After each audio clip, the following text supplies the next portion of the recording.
करता हूँ आप सब बहुत अच्छे होंगे। मेरा नाम है सिद्धांत अग्निहोत्री। स्टडी ग्लोस पे आपका बहुत बहुत स्वागत है। हम चाइना चाइना इतना चिल्लाते रहते हैं, चाइना ये चाइना वो, बट आपने क्या सोचा है कि चाइना का 1 ट्रिलियन ट्रेड सरप्लस है पूरी दुनिया के साथ।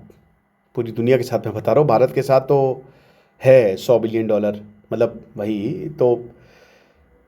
ये डेंजरस है यार, ख़तरनाक है। चलिए, टाइम्स ऑफ इंडिया का अच्छा आर्टिकल है, देखेंगे 5 रिमाइंडर्स फॉर इंडिया। हमारी विंटर सेल जो है दैट इज़ लाइव, तो आप हमारी सेल को मतलब सारे कोर्सेज पे 40% ऑफ है और ये कल ख़त्म हो जाएगी। तो make the best out of it. Description comment box में ऐप का लिंक दिया है। चाइना ने एक इंडस्ट्रियल मशीन बना के रखी हुई है। हम सबको पता है कि चाइना एक ऐसी मशीन है जिसने तबाही मचा डाली है और वो ग्लोबल मैन्युफैक्चरिंग को डोमिनेट करती है। 2024 में $3.6 ट्रिलियन वर्थ ऑफ गुड्स उसने एक्सपोर्ट किए हैं। जब अमेरिका कहता है कि चाइना को सबक सिखाना है तो वो सही कहता है। भारत अपने मैन्युफैक्चरिंग और एक्सपोर्ट्स को बना तो रहा है, लेकिन उसको चाइना को स्टडी करना चाहिए कि कितनी तेज़ी से चाइना ने स्केल, स्पीड और सिस्टम इंप्रूव किया है। और ये अभी ये 30 साल में ही हुआ है। उनके पास अच्छी खासी फैक्ट्री हैं, पोर्ट्स हैं, सब कुछ है कि वो दुनिया का लीडिंग मैन्युफैक्चरर और एक्सपोर्टर है।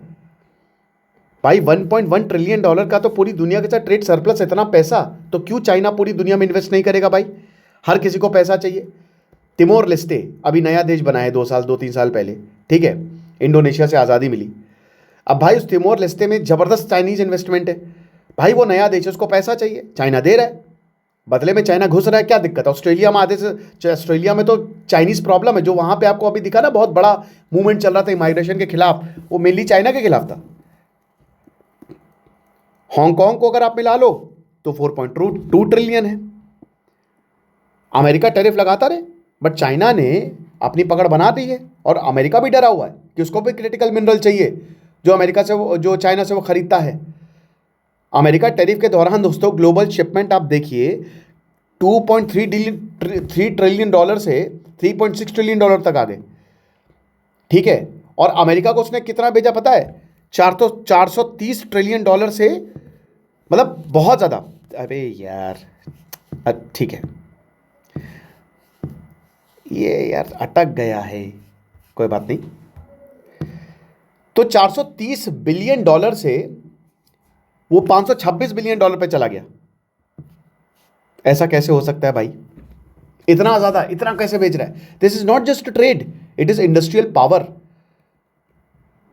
इंडस्ट्रियल पावर देखिए, 94% जो चाइनीज एक्सपोर्ट्स है they are manufactured goods. Agriculture तो 3% भी नहीं है, यानी कि कृषि चाइना का बिल्कुल ही, वो कृषि एक्सपोर्ट नहीं करता। भारत कृषि एक्सपोर्ट करता है। जो कृषि एक्सपोर्ट करता है वो रूल करेगा, लेकिन डिस्पाइट कि अब चाइना रूल कर रहा है। क्यों? क्योंकि 94% जो चाइना के एक्सपोर्ट्स है ना, वो गुड्स को मैन्युफैक्चर करता है। जैसे बल्ब हो गया, खिलौने हो गया, मोबाइल हो गया, 60% laptop, 50% smartphones, 82% flat panel display. दोस्तों मेरा खुद भी, जो मैं जिस डिजिटल बोर्ड पे लेक्चर ले रहा हूँ, मैक्सअप का है, चाइनीज़ कंपनी, और पूरी 90% जो यही डिजिटल बोर्ड मार्केट है। और मुझे कितना 4 साल हो गए, क्वालिटी बहुत बढ़िया है। और पता नहीं क्या क्या फीचर है इसमें, क्या भारत नहीं कर सकता ऐसा? 56% लिथियम आयन, 60% सोलर इक्विपमेंट। हम चाहते हैं कि हम चाइना का कुछ भी ना यूज़ करें, लेकिन हम कैसे इसको इस डोमिनेंस को कम कर सकते हैं? चाइना इतनी ज़्यादा सप्लाई कैसे कंट्रोल कर रहा है मेरे भाई? सब कुछ जो प्रेजेंट में है और जो आने वाला है, सोलर इक्विपमेंट का भी 60% वो जो है कंट्रोल कर रहा है। कैसे? 1980s 90s में चाइना ने इस डोमिनेंस को शुरू किया जब डेन ज़ाओपिंग आए। उन्होंने अपने लोगों को अमेरिका भेजा, वो इंजीनियरिंग पढ़ के आए, लेकिन वो अमेरिका में नहीं रहे, वो चाइना में आए। और चाइना ने अपनी पॉलिसी को रिलैक्स किया। भारत को सीखना चाहिए। भारत तो ब्रेन ट्रेन होने दे रहा है। इनफैक्ट चाइना जो है वो भारत के टैलेंट को खरीदने की बात कर रहा है। सबसे बड़ी बात, भारत चाइना के पास है चीप लेबर, उसके रेगुलेशन बहुत रिलैक्स्ड है, बहुत ज़्यादा। अगर आपको कंपनी चाइना में बनानी, आप आसानी से बना सकते हो। सरकार जो है वो फॉरेन फैक्ट्रीज को अच्छी खासी सपोर्ट देती है। तो वेस्टर्न बैंड चाइना में घुसे गुड्स को असेंबल करने के लिए, प्रोडक्शन नॉलेज थी उनके पास, इंडिपेंडेंट मैन्युफैक्चरिंग इकोसिस्टम था। भले ही चाइना खुद कैसा भी देश हो, कितनी उसने अपने लोगों के ऊपर प्रतिबंधी लगा रखी हो, वेस्ट को घुसने ना दे रहा हो, लेकिन उसने वेस्ट की कंपनीज को घुसने दिया, पैसा आने दिया और बोला कि हम इस पर कोई भी तुम्हारे ऊपर पाबंदी नहीं लगाएंगे। 1990s में lithium, cobalt, rare earth mines China ने खोज डाली, और चाइना को तब ये पता चल गया कि ये फ्यूचर होने वाला, और यही है ग्लोबल डोमिनेंस जो है वहीं से शुरू हो गया। एप्पल जैसी कंपनी ने हजारों इंजीनियर्स तैनात किए ताकि चाइनीज वर्कर्स को ट्रेन किया जा सके, और चाइना जो है वो बहुत ही फाइन कंपोनेंट्स को मैन्युफैक्चर करने लगा। बेस्ट वर्कर्स चाइना जाने लगे, समझ रहे?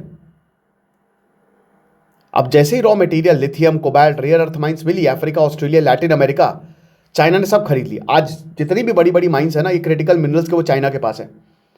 अब यही क्रिटिकल मिनरल्स क्लीन एनर्जी और इलेक्ट्रिक व्हीकल्स को हेल्प करते हैं, इनमें सब यूज होता है, और ये ग्लोबल प्रायोरिटीज है आज के लिए। यानी कि आज जो चीजें जरूरत है और आगे जो जरूरत होगी वो चाइना के पास है, और चाइना ना सिर्फ चाइना के पास है, चाइना उनको कंट्रोल कर रहा है मेरे भाई। कैसे लड़ोगे आप बताइए? मैं मानता हूं माइक्रोसॉफ्ट, गूगल ने बहुत इन्वेस्ट किया है, चाइना ने सब्सिडीज दी, cheap land, low cost loans. Bharat नहीं दे रहा है ये सब चीजें यार, नहीं दे रहा है भारत सब्सिडीज, उल्टी सीधी चीजों में दे रहा है, फ्रीबीज, फालतू बकवास चीजों में दे रहा है ले इलेक्शन जीतने के लिए। जो आप वहां फ्रीबी दो जो आगे ले जा सके। मुद्रा लोन के लिए दोस्तों पहले मैनेजर को घूस खिलानी पड़ती है, बता दूं, और आप सब इसके, हर कोई करप्शन जो है इतना डीप है ना भारत के अंदर, हर कोई परेशान इससे, हर कोई परेशान है। 10 दुनिया के सबसे बिजिएस्ट पोर्ट्स में 7 चाइना के पास है। कस्टम इतना तेजी है, डिजिटल है, और लॉजिस्टिक नेटवर्क्स काफी टाइटली इंटीग्रेटेड है, किसी को कोई प्रॉब्लम ही नहीं आती है, समझ रहे हो? 5 की लेसन्स जो है भारत को सीखने पड़ेंगे। 2024 में भारत ने $443 बिलियन एक्सपोर्ट किया, वो चाइना ने आज से 20 साल पहले ही रीच कर लिया था। चाइना $3.5 ट्रिलियन बेच रहा है, 2003 में चाइना ने इसको रीच कर दिया था। तो सबसे पहली बात तो ये है कि भारत को एक इंडस्ट्रियल इकोसिस्टम बनाना पड़ेगा मेरे भाई। मैंने क्या बताया कि आलतू फालतू चीज़ों में सब्सिडी करिए बंद, सपोर्ट सिस्टम बनाइए, टैक्स में रियायतें दीजिए, textile unit, chip industries, battery plant can not be supported by one size fits all incentives. Simple, जो इंसेंटिव मैं कपड़े को दे रहा हूं वही इंसेंटिव मैं एआई को नहीं दे सकता, उसके लिए अलग बनाना पड़ेगा, ठीक है? आप देखिए भारत में लैंड एक्विजिशन की बहुत बड़ी प्रॉब्लम है, अभी तक हम जमीन का निपटारा कर नहीं पाए। Low cost power, logistic linkages, supply cluster नहीं है हमारे पास। कहां से हम बिजली देंगे? पहले हम अपने लोगों को देख रहे हैं, उन्हीं को उठा लें, लेकिन हमको अपने लोगों को ट्रेन करना पड़ेगा मेरे भाई।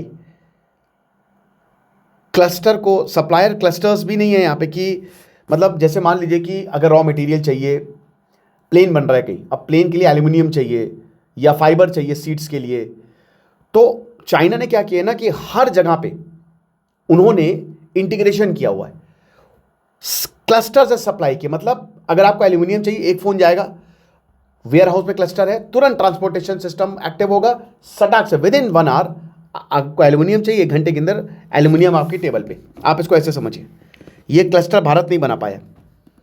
यहाँ गेहूं पड़े पड़े सड़ जाता है यार गोडाउन में, हम क्लस्टर्स की बात कर रहे हैं।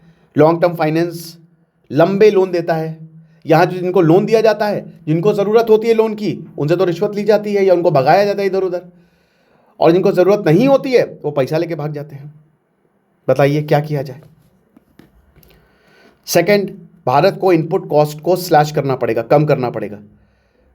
प्रोडक्शन से पहले ही भारत ऑन कॉम्पिटिटिव हो जाता है, क्योंकि आपको अच्छा खासा बिजली का बिल देना पड़ता है, पोर्ट चार्जेस देने पड़ते हैं, मालगाड़ी भाई फ्रीट तो मतलब पहले हमारी एक्सप्रेस ट्रेन जाएंगी, बाद में मालगाड़ी जाएंगी, बल्कि रेलवे को आधा फायदा मालगाड़ी से हो रहा है।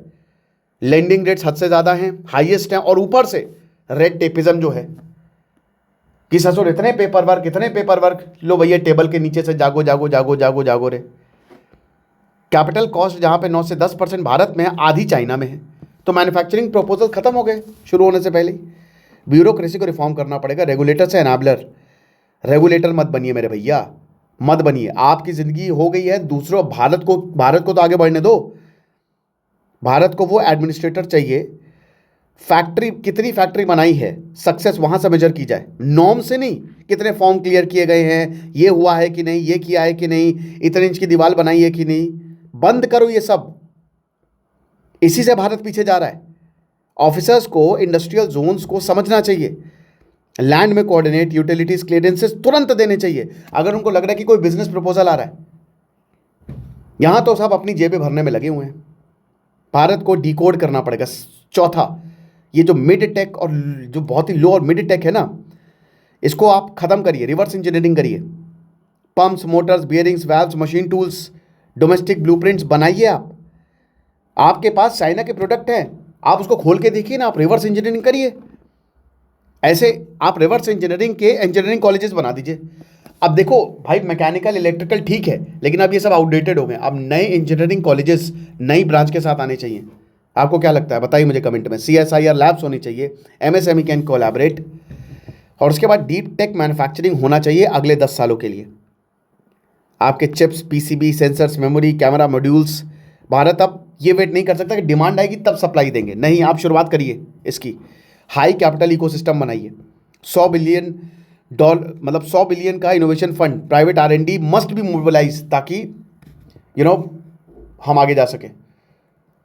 तब जाके भारत जो है वो चाइना से compete कर पाएगा। क्योंकि चाइना का जो राइज है दैट इज वेरी क्वाइट, उसने शोर शराबा नहीं किया जैसे हम करते हैं। बहुत डिसिप्लिन्ड है और कंटिन्यूस एग्जीक्यूशन है। हम कितना भी चाइना को गाली दे ले, बट यही सच्चाई है। आप गाली दे लीजिए, आप बोलिए तुम क्या बोल रहे हो, ये वो बोलते रहो भाई, एक्सेप्ट मत करो। किसका क्या जा रहा है?